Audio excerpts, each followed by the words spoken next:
Action. We live?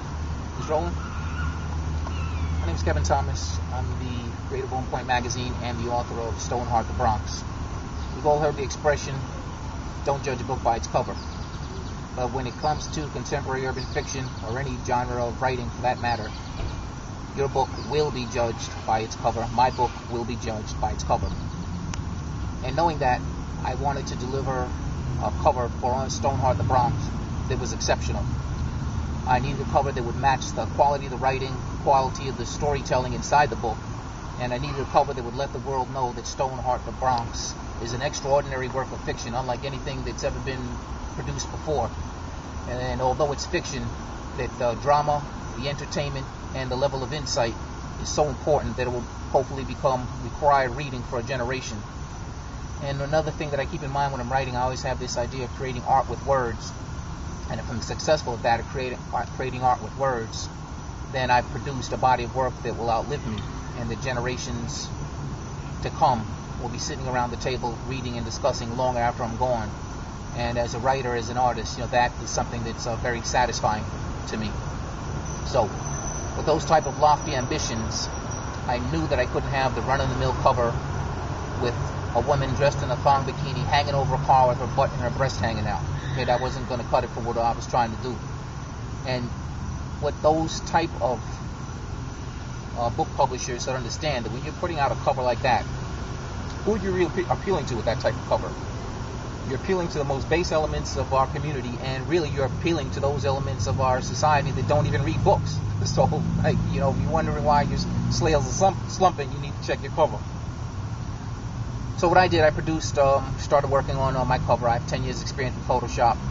I had another artist from the Bronx, born, raised, bred in the Bronx, working on the cover, and I contacted Lydell Jackson from North Carolina to do a cover also.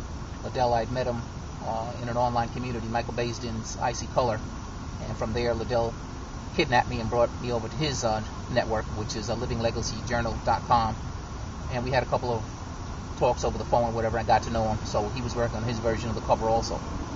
So what ended up happening is that Lydell produced the type of cover that I was looking for, a cover that complemented the contents and the quality on the inside of the book.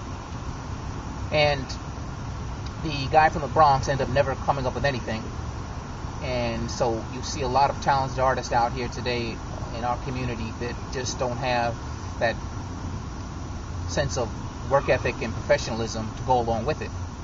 So you look at somebody that, on basis of their talent, you should say, wow, this person should be living in a mansion.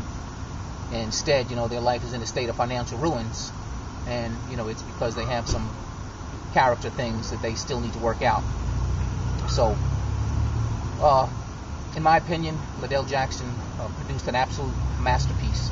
And what's so interesting to me about having Lydell Jackson on the team, if you don't know who he is, if you haven't heard of him, just ask somebody. He's an award-winning artist and an absolute master of contemporary urban art. By having him on the team, on the Stoneheart team, the cover of the book is worth far more than the asking price of the book. Having Lydell Jackson involved, and with the type of cover that he produced for me, I have something that it's a collector's item that people will buy just on the strength of the artistry of the cover alone. Now, when you talk about artistry, there's different levels of artistry.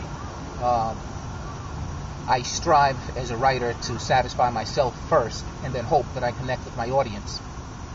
But there's a higher level of artistry, a higher level of artistic mastery. That's when you can take somebody else's vision and bring that to life for them in such a way that they're just, thrilled and overjoyed. And that's what Lydell did for me. He took my vision and just took it to such a high level that I was just absolutely blown away by it. And the cover, if you're watching this before September 30th, the cover still has not been revealed to the public. Okay, so keep an eye on my Facebook page and Lydell's Facebook page, and we might do a little event where we're unveiling this cover the right way, because a cover such as his should be unveiled like a work of art. And, so that's the direction I want to go with this. So,